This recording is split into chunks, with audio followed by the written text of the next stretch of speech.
Now, totally understood that Şengün was out. They didn't have one of their playmakers. A huge opportunity for one of his teammates to step up.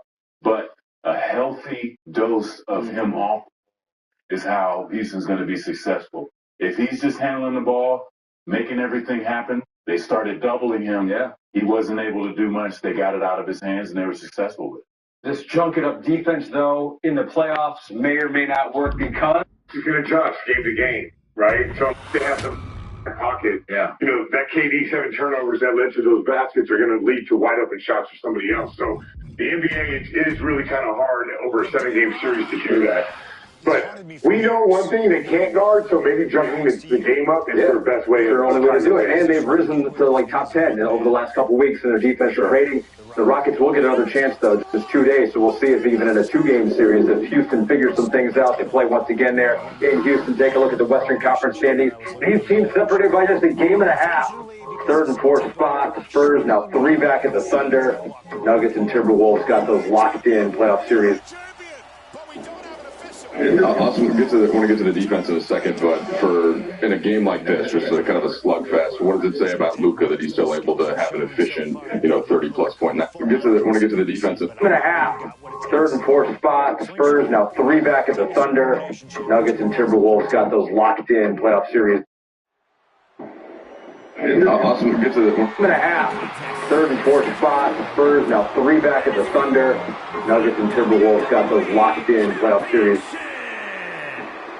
And also, get to and a half. Third and fourth spot, the Spurs now 3 back at the Thunder. Nuggets and Timberwolves got those locked in playoff series. And also, get to the and a half. Third and fourth spot, the Spurs now 3 back at the Thunder. Nuggets and Timberwolves got those locked in playoff series. And also, want to get to the defense in a second, but in a game like this, just kind of a slugfest, what does it say about Luka that he's still able to have an efficient, 30-plus point night like that and still find ways to score against a swarming community like that? Good player.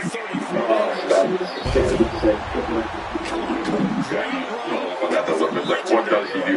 Is it just the talent, the skill, the swarming community like that?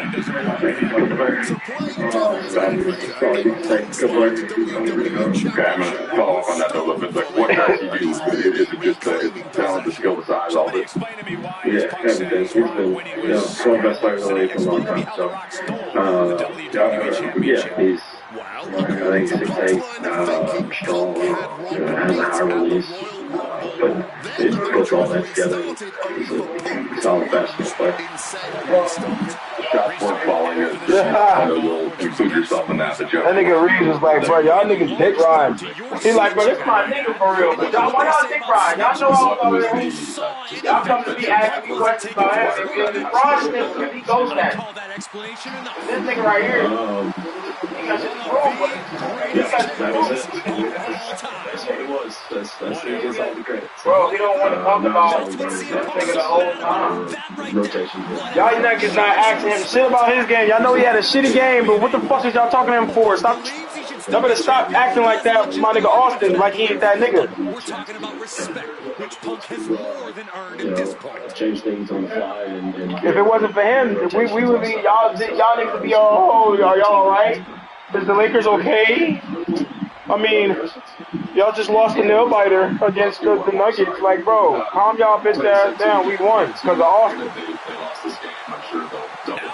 Argument for being the champ actually is legitimate. The People's Champion, the real WWE Champion, The Rock, the electrifying man of entertainment. Find your perfect tax expert, whatever your tax situation might be. To the best in the world. Hand off your taxes to an expert. Their identity's not going to change. Obviously, the taxes and those, they might tweak some things here and there, but they're still going to play the way they play every single game, and that's as hard as they possibly can. Let's get offensive rebounds, create extra possessions, slow the ball. Hopefully, make some shots next game, but we should have been as a team, and so we'll make our adjustments to whatever their adjustments are, and we'll be another good one. A team that you guys can beat on the boards by 10 today. assist totals aren't what they have in the last few games, and you can still kind of muscle out a victory like this? Yeah, I mean, you're going to have to win games like that. It's not always going to be pretty, depending on what the mission was. Over 15,000 WWE fans are on their feet for the Bravo That's Bowl. the best player I did. They're going to play like that every single time. They're going to cause some of the issues that we had, but obviously, watch that and clean that up. But just to get a win like that, it was nice because, like I said, we didn't have our best stuff, but being able to scrap and balls and win out of that is really good. All right, let's go to a little Access 360, Danny, that third quarter. So the Lakers find themselves down 10. They rally. They go on a 23-7 run. What'd you see? Yeah, they caused a little havoc, made some turnovers happen, got out and running, started with some defense and some offense. But, just making the right reads right here. DeAndre Ayton sets a really good screen for Austin Reeves. The only reason why I beat this shit last time is because the payback didn't work. The payback won't work. It's an easy right-handed layup, and that's kind of where it started for them. DeAndre Ayton has turned us on his feet. Damn. Season mismatch, tried to get him right cross on him. Marcus Smart sniffed it out. Season coming downhill. Reeves several games of this. Puts his body in line, takes the charge. These small little plays, they matter a lot.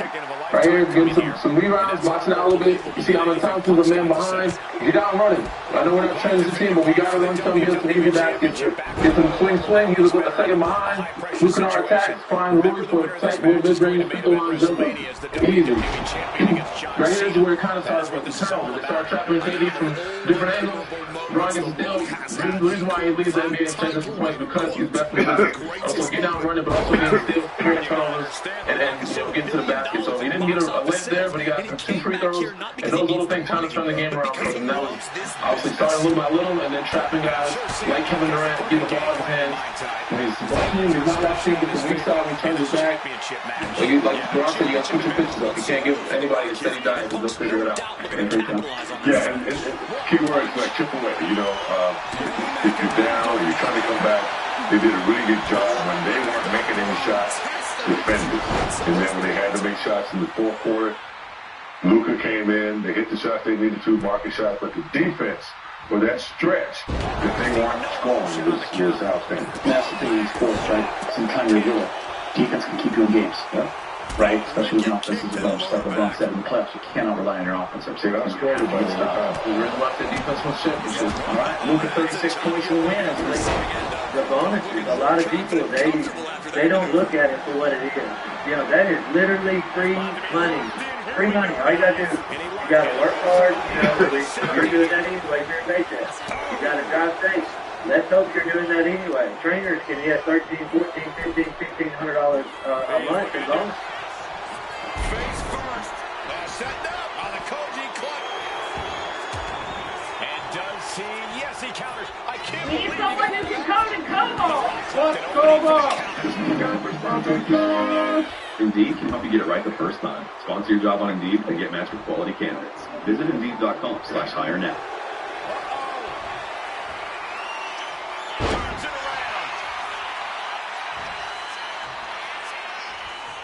Play the best defense they have all season, and a 192 win over the Rockets will tell you next. And with that, Heyman looks on with glee. You are Locked On Lakers, your daily Los Angeles Lakers podcast, part of the Locked On Podcast Network.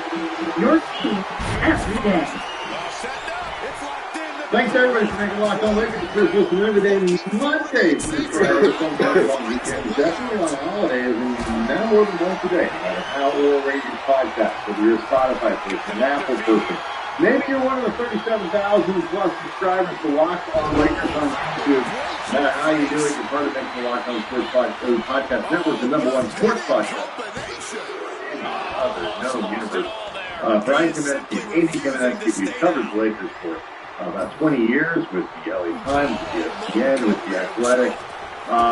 And this one, Andy, was a lot of fun. Plenty to get into with the Lakers' 192 win over Houston. It's significant because it keeps them in the running for yet another tiebreaker over a Western Conference competitor. It puts them in full possession of third place in the West, and it keeps the good vibes rolling We'll break it down, Andy, but I thought what was surging about this game on the second half defense was the toughness that they showed as a group. Because obviously, we'll talk about 36 and Luka. We're getting used to that. Shitbreaker. And Rock staying within the rules. I mean, this was a really entertaining game, in part because it was a really bizarre game. Like, it was an often bizarre, often ugly, like, haymakers being thrown, drunk game, but the consumers were not taken down nearly like Red Bull and vodka. This was like Four Loko and Jägermeister. Everybody was drinking in this game. It was insane. And one of the things that I think really helped the Lakers in a game like this.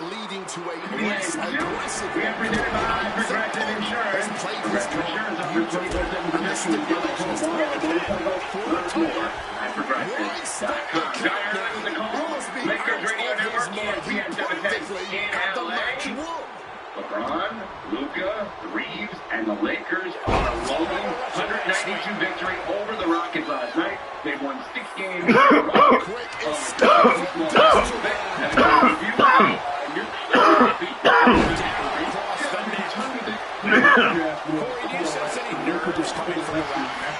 Just a little bit, and that's to be expected when you take long stretches between competing. But listen, there's a parallel here with the greatest boxer of all time. He too had a 10-year gap between championship reigns. So we could say The Rock is in good company. Despite whatever butterflies and gathering, The Rock is ever one to question. Right now,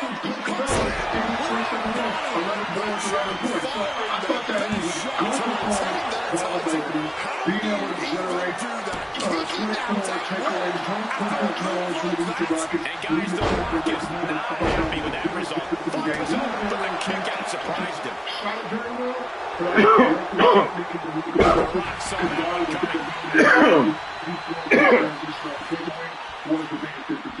It feels like something is clicking out right now. I don't know what they thought. Check out the springboard. Richie, that LeBron is behind that defender. That targeted attack to the torso. Big for a guy that some think is the greatest player of all time. Others think he's the second greatest player of all time. But either way, he's in the top 5 any way you look at it. And now LeBron was a defender last night, and he discussed how they make things difficult for Kevin Durant.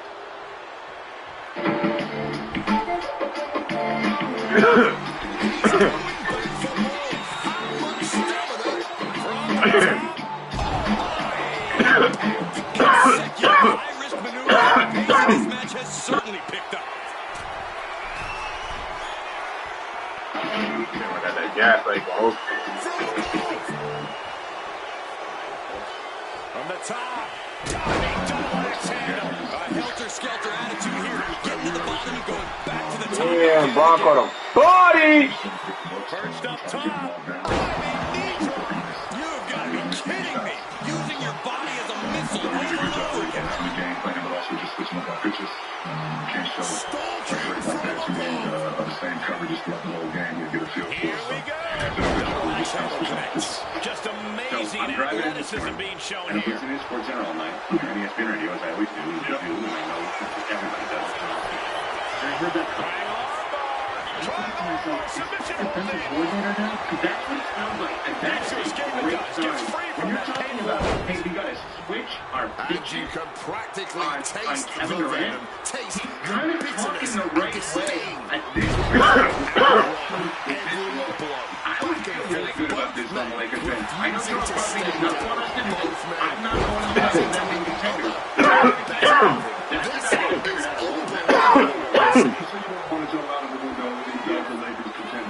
You can't see a path for the Lakers to get to the rest of them. Well, last night was a double whammy for them. Because I think that that's the team they need to play for. You and I differ. You think Minnesota's going to be a struggle, so do I. You don't think Denver would be as much of a struggle. Why don't you think the Lakers can play the Houston Rockets if they're in the 3 seed in the Western Conference? That's what I'm saying. I'm saying that if the Lakers are the 3 seed, last night's a double whammy because you need the Rockets to move down. Yeah, and only a half game separated the two going into last night's game. But guess what? We play them again on Wednesday night, so we can continue to knock them down. All right, that's my point. Yeah, so if we play the Rockets, a team that has a lot of good players, but nobody to really orchestrate the offense. They're clearly missing Fred VanVleet. They don't have that point guard element. as good as Reed Shepherd played, he's not Fred VanVleet in terms of being able to get the ball to guys in their spots consistently, especially in critical moments in the game. So they are clearly a deficient team. So the Rockets has the draw in the first half. And then you get the pass number. He does have advantage of that. There is a callous that grows in a wrestler's body when they've been grinding day in and day out. How the hell can you has a avoid greater calling them? every pump I don't know if devising it's something. I understand, like, that pass is way more logical for me than the hypothetical. We don't know what Leonard and Steph Castle and all of those guys are going to be in the postseason. We don't know what they're going to be. We have no idea, no clue. Dylan Harper, we have no clue. Carter Bryant, we have no clue. Over the top and Right lands there, they do awkwardly have some outside. playoff experience on the roster. You have Aaron Fox. Themselves into a missile. But you don't have guys that have gone on Dead center. extensive deep playoff runs, especially when you start looking at the top 6, top 7 guys in their rotation. So, yeah, I understand that San Antonio looks the part when it comes to being a title contender. They've got the head-to-head record against the Oklahoma City Thunder, which feels like the bar to clear, not just for the conference, but the entire league. But experience matters. And the Lakers have a ton of it. So I'm not going to dismiss their chances of being able to get the Western Conference Finals. And based on what we saw last night. The other side of this may be the juicier part of this right now, because Kevin Durant said something post game. Now, just to be clear, Kevin Durant last night had 18 points, 16 of them in the first half of this game. So he had 2 in the second half. He had 7 turnovers of 44 for the Rockets, and he put that loss on himself. Maybe I gotta just get out the way, get in the corner, space the floor out for other guys. I think just that when I get the ball against certain teams, they just gonna sell out and just think, I'm just gonna W. And see what happens. You get the open shots, that's cool. And maybe I just need to get out the way. Space the lanes, be able to catch and shoot. Just space the floor for like 3 minutes. It's been happening throughout the season, but I'm starting to figure out, I think I just need to get out the way and let other guys do the ball. I just feel like we didn't make shots. I mean, we 5 for 26 from the 3, and that usually helps when you a half court, you swing, make 3, but I missed 2 wide open 3s when we were up. And now Punk unloading, realizes the opportunity to win the WWE title is there. Look at Halo, the official. Distracting the opponent, and inadvertently blindsided, followed by He wants to get out of the way, and he should have gone going to to the Mania. He had the opportunity to go to the way. There's no official, guys. I feel like we said that to the floor. I mean, you could have counted 20 already. CM Punk this match won, but with the WWE simply doesn't count. I mean, you can't, no, you don't sign up to go to the Houston Rockets if you're Kevin Durant to get out of the way. In defense of Kevin Durant, this would look completely different if Fred VanVleet. Of course. It would look completely different. With a championship pedigree, somebody that is a professional point guard, it would look different.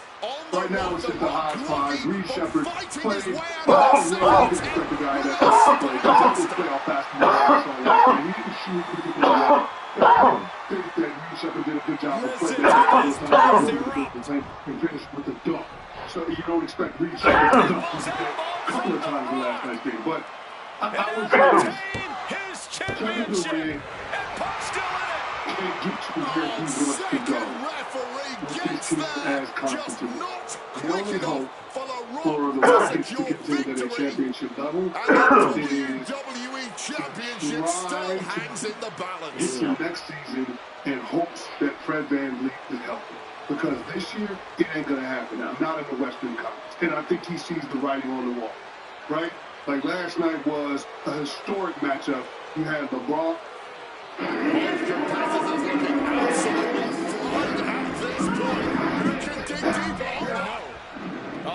Welcome back to Get Up. Sean is here. Punk down with a kick right to the face.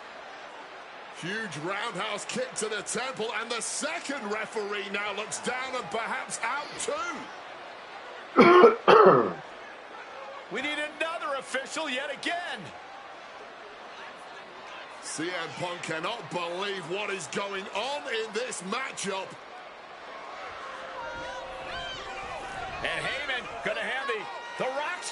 Championship to Punk. Smart decision, trying to take advantage of the situation. The officials are down. Heyman has The Rock trapped. Oh, Rock ducking out of the way just in time. Heyman almost got blasted, but The Rock pumped down with the goal to the skull. CM Punk just tattooed The Rock with his own championship. This has got to be the end. There is no low CM Punk won't stoop to. Blatant cheating, and the numbers game has just gotten to The Rock once again.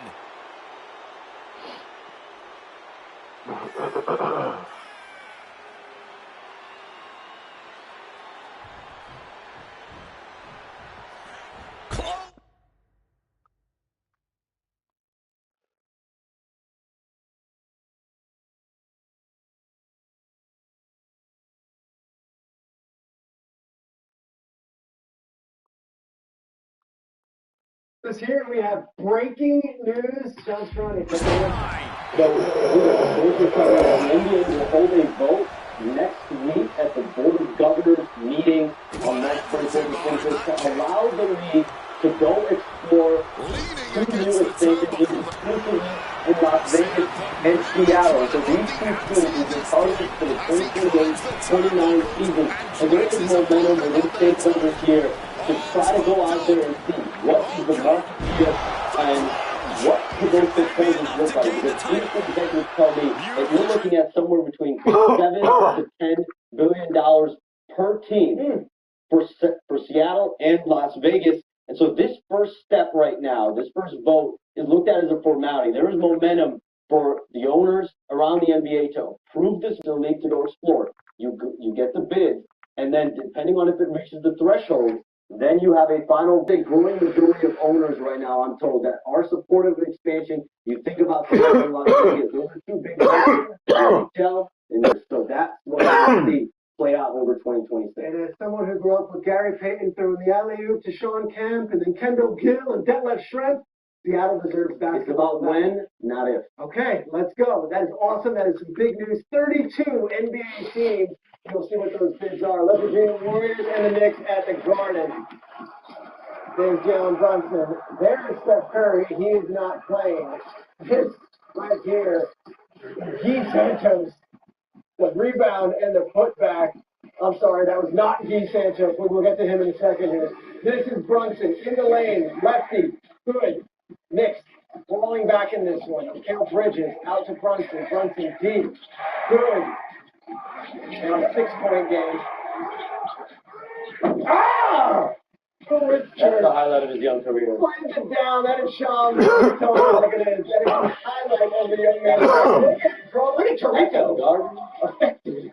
Here we go. Brunson misses in the paint. Launched Towns on the turnover. Nope. Brunson gets it and finds Towns underneath. Just getting it done. Just getting it done. MSG pumped up here. Down 2. Remember, no step in this game.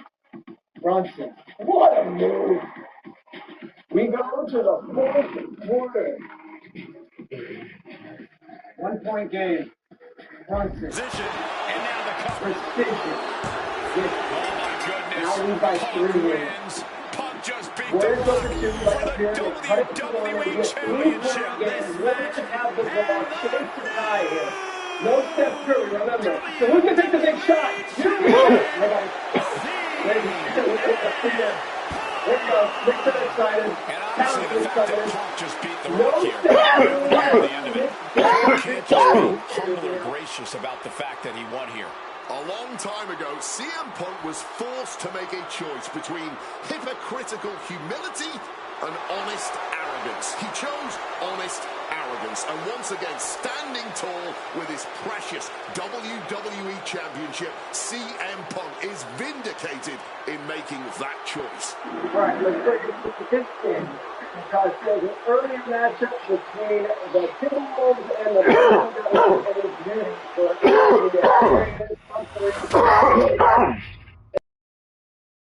I don't know about you, but I feel a lot better. Beating The Rock and regaining the WWE title just feels right, doesn't it? Unfortunately, there's still one more stop on the 2013 Redemption Tour. After my WrestleMania 29 loss to The Undertaker, I took a few months off to heal. Paul Heyman saw this as something vindictive. He took my absence as betrayal, and before I knew it, I was being attacked by his old pal, Brock Lesnar. Brock got involved in business that wasn't his, and I knew a match with no disqualifications was my best shot to even the odds. I would have walked away with the win, but I couldn't resist getting my hands on Heyman, which gave Brock the opening he needed. Brock Lesnar has beaten CM Punk.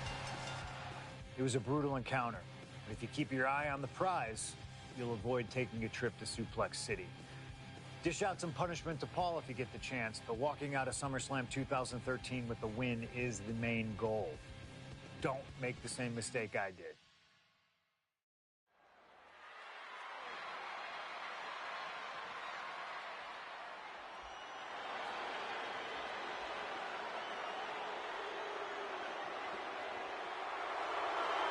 The Beast incarnate Brock Lesnar, ready to face down Punk. Being coming to the ring by Paul Heyman from Minneapolis, Minnesota, weighing in at 286 pounds, Brock Lesnar! Flanked by his devious representative Paul Heyman, the Beast incarnate is a three-time WWE champion, a 2000 college champion, a former MMA champion.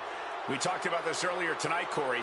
You believe no disqualification will firmly favor Lesnar. Brock Lesnar defeated one of the greatest MMA stars of all time in the Octagon. He defeated one of the biggest sports entertainment stars of all time, Triple H, inside a steel cage. So yeah, I believe no holds barred favors the Beast.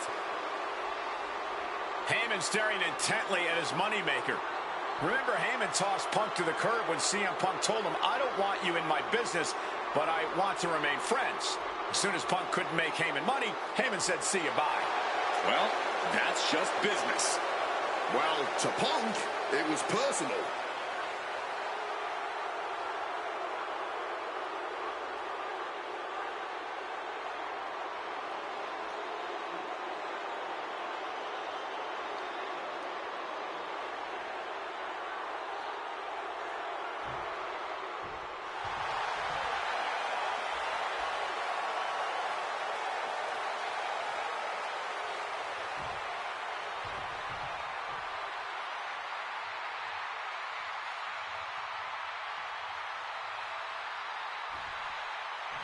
Gentlemen, it is time.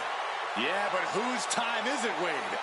Well, we're about to find out because this is one of the most highly anticipated matches that I can remember in the history of WWE. This is one of those matches, guys, where you're just proud to be here to watch it.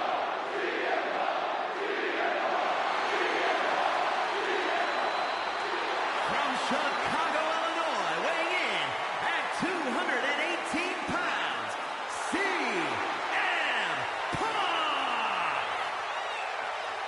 You know, CM Punk, when you see him in the locker room, he's always that guy that likes to joke around. He's always loose. He's always ready to go. But today, there was a different feeling around CM Punk. The intensity was there. CM Punk was completely focused throughout the entire day because he realizes he's headed into a fight. A no disqualification fight tonight against Lesnar, a man who outweighs him by 50 pounds.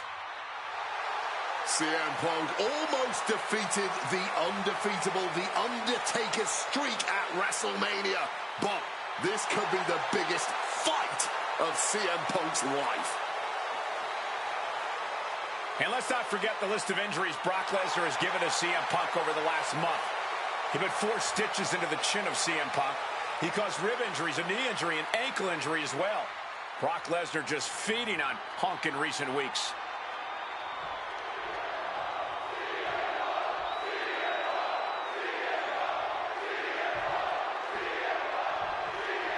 It's the best versus the beast. CM Punk taking on Brock Lesnar. This is a matchup fueled by passion, ego, jealousy, and betrayal. It all started with Paul Heyman's backstabbing betrayal of Punk to align himself with Brock Lesnar. Now Punk wants vengeance. He wants justice to prove CM Punk is still the best in the world, even without Heyman by his side. But without him, Heyman says Punk is nothing, that he leveled up by moving on to Brock Lesnar. Heyman and Lesnar are on to bigger and better things after putting this CM Punk business to rest here at SummerSlam. Paul Heyman said recently that Brock Lesnar is currently in the best fighting shape of his life. And guys, that's a very frightening thought. Consider everything Brock has been able to accomplish before now, before being at his best. The fastest rise in WWE history, the biggest title in all of MMA. CM Punk has to face that down tonight. If the best in the world can take down the Beast incarnate, Punk will have definitely earned the moniker. But on the top rope, something... Perched in a dangerous position up top. It's about to get worse from here. Down with a bang superplex. Brock is in complete command here. Lesnar ruthlessly dominating CM Punk for the moment. He is looking to do some serious harm. So many ways he could do real harm with that shovel. And now here's the cover.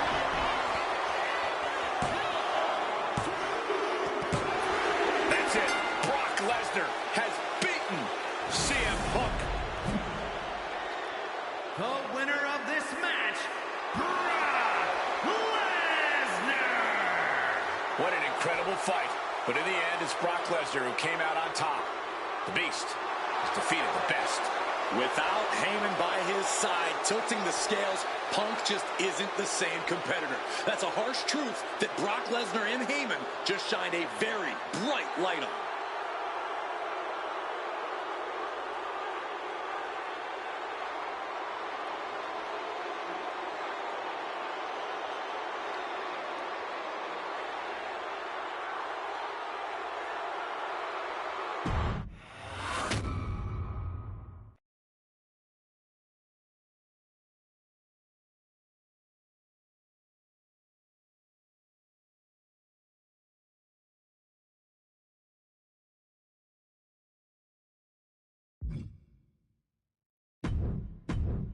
I don't know about you, but I feel a lot better.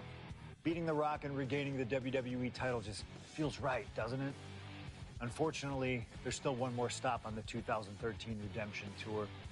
After my WrestleMania 29 loss to The Undertaker, I took a few months off to heal.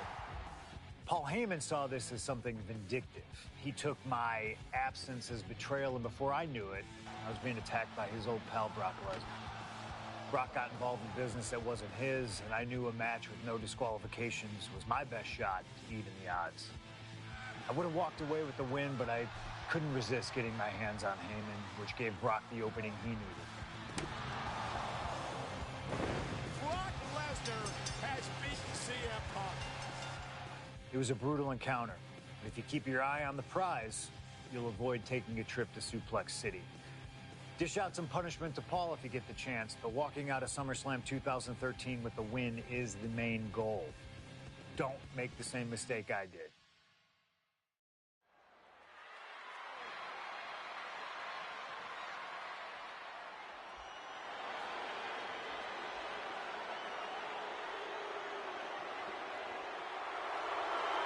The Beast incarnate Brock Lesnar, ready to face down Punk.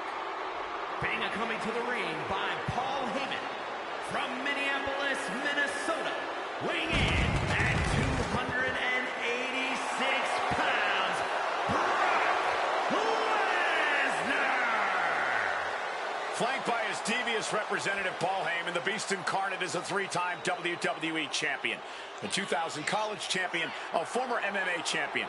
We talked about this earlier tonight, Corey. You believe no disqualification will firmly... They've actually been on the floor together. The five-man lineup of Jamal Murray, Christian Brown, Cam Johnson, Aaron Gordon, and Nikola Jokic have only played 166 minutes together on the season, which is absolutely nothing. But in those minutes, they have a plus 15.8 net rating, a 126.9 offensive rating, and most importantly, a 111.1 defensive rating. That defensive number is massive. That is the whole swing factor for the Nuggets. If they can defend at even a league average level, then this team becomes a real title contender once again, because we already know what the offense is going to be like with Nikola Jokic. That is why the stretch run really matters for Denver. All the Nuggets need now is a healthy run with that group, build some chemistry and enough momentum to give themselves a real shot at winning home court advantage before the playoffs begin. Jamal Murray even had that ankle scare recently, and you can tell that he's just not fully right. But credit to him, he's playing through it because he knows these reps really matter. And even while looking a little hobbled, he just gave the Spurs 39 points and 7 assists on 52% shooting on the second night of the back-to-back. The Joker was ridiculous as well, posting 31 points, 20 rebounds and 12 assists, along with 3 steals and 2 blocks with only 3 turnovers. Performances like these is why I see Nikola Jokic and Jamal Murray as the best duo in the NBA. But honestly, one of the bigger things here is Cam Johnson. Denver just need to use him more. In that CM Punk, when you see him in the locker room, he's always that guy that likes to joke around. He's always loose, he's always ready to go. But today, it's 38% off right now, Zach. Spurs game, he had 15 points and 5 rebounds and shot 6 of 8 from the floor. One of his better games as a Nugget, and that's exactly the point. 8 shots is just not enough. He should be getting up about 12 every game, and they just need to keep him more engaged. Let him handle the ball more, let him cut off actions, and just let him feel the game. Because once Cam is engaged early, everything about his offense just looks better. He's a confident player, but he's also just a smarter, more steadier two-way fit for what the team really needed, and that is why they traded Michael Porter Jr. to go ahead and get him. And then you get to what Spencer Jones just did. He basically helped to swing that game back in their favor early in the fourth quarter with 2 massive threes, a big-time stop on Stephon Castle, and he was a massive part of that 11-0 run to open the ball. He started the season as a two-way player, and yet he finishes this game with 19 points, 4 rebounds, 2 assists, 2 steals, and 2 blocks on 61% shooting and 50% from 3. That is a massive contribution because that's the other difference with this Nuggets team. They're deeper. Last year, it felt like they maybe had 6 guys they could realistically trust, but this year, they have more answers. So yes, the question with Denver is still the same one that it's always been. Can they get enough stops in the playoffs? But what we have already seen is that this team can raise their defensive level when the games matter the most. We saw it back in 2023, and if they get that version of their defense again, with this version of Jamal Murray, with Jokic getting back to being Jokic, and with more depth around them than they've ever had, Denver are not fading. They're coming for it all. Now, the second thing you need to know before the playoffs is how over the last 6 weeks, the Miami Heat have been playing like one of the best teams in the NBA. And I don't mean that in a lazy, they've won a few games, maybe they're dangerous kind of way. I mean, this looks scary. Since the beginning of February, Miami have had the second best net rating in the NBA at a plus 12.3. They sit 4th in offense at a 120.2 and 1st in defense at a 107.9 defensive rating. That is not just one hot stretch on one side of the floor. They have legitimately been elite on all facets of the game. And the reason this feels sustainable is because Miami aren't winning in some fake way. They're winning with defense, effort, and control. They're rebounding better, taking care of the ball, finding extra possessions, winning the free throw battle, and genuinely making life miserable for the other team. The defense is absolutely the backbone of all of this. Bam Adebayo is at the center of that, like he always is. But the structure around him just looks stronger at the moment. Khalil Ware helps them protect the rim. Andrew Wiggins gives them another real defensive wing. Davion Mitchell gives them point of attack resistance. And as a group, they just look so connected. They can switch cleaner, mixed coverage is better, and they are much harder to break down than they were earlier in the season. But obviously, the biggest individual reason that this team feels different at the moment is Bam. Over his last 15 games, he's averaging 25.7 points, 9.5 rebounds, 3.3 assists, and 1.4 steals on 56% true shooting. And yes, that stretch includes the 83-point breakout performance, which is one of the most ridiculous nights we've ever seen. But the bigger point here is that it hasn't all come out of nowhere. Bam had already been building towards this. He has been way more aggressive for weeks now, attacking earlier, getting deeper touches, facing up with more confidence, and putting real pressure on a defense instead of just floating through the offense. That is the version of Adebayo that Miami needs. Not a guy who suddenly has to be a 35 points per game scorer, but a version of him that can still anchor everything this team wants to do defensively, but give them a real offensive force as well. And this is where Tyler Hero matters as well, because this isn't Bam doing everything all by himself. Tyler's shot making matters, but so does his playmaking. He gives Miami another real source of offensive pressure, and that's helped this whole thing make more sense. And then we arrive at the tension point. Tyler Hero needs to start. That part feels settled, but the harder question now is what to do with Norman Powell, because these two have been out as of late, and without them, Miami's found real success. So if you go back and start both Hero and Powell, you probably raise the offensive ceiling, but you also risk weakening that point of attack defense and messing with the balance that has powered this recent surge. That does not mean Norm is the problem. It just means Miami have found an identity that's really working, and they need to figure out how to add more offense without loosening everything else. I think it's going to be really interesting to see how all of this plays out, because they could really be first round upset material if they keep playing at this kind of level, and most importantly, figure out the right balance once Norman Powell and Tyler Hero return. And if you're enjoying this video so far, make sure to hit the like and subscribe. It really helps to tell YouTube that this content is indeed worth sharing, and it helps me to continue to make videos just like this. Now, the third thing you need to know right now is that the San Antonio Spurs might be ready to go for it all right now, because with a team this young, people always want to wait for the inexperience to show up. But at some point, if a young team continues to beat good teams and continues to look this complete, then we have to stop treating them like they're only a future story. They matter right now, and the numbers have been flat out ridiculous. Since the start of February, San Antonio are number one in the NBA for net ratings at a plus 14.8, number one for offense with a 124.1 offensive rating, and fourth for defense with a 109.3 defensive rating. And this hasn't been some little fake run either. Over the course of the full season, they're now 4-1 against OKC, and they swept the Detroit Pistons.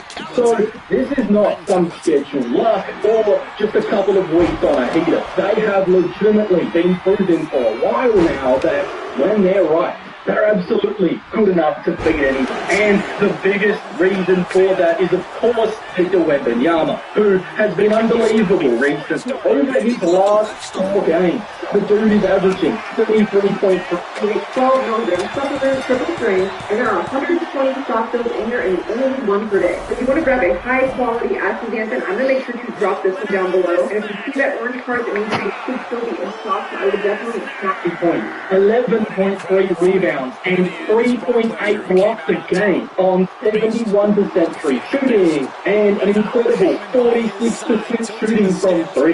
He's been straight up lighting teams up. And in the recent game against the Rockets, he had multiple jaw on the floor type plays, including this ridiculous block against Tari Eason that was straight up embarrassing. And then against Boston, they basically dared Wemby to beat them from outside, and he completely obliged, finishing with 39 points while hitting 8 of 15 from 3. What made that game so impressive wasn't just the percentage, it was the mindset. Boston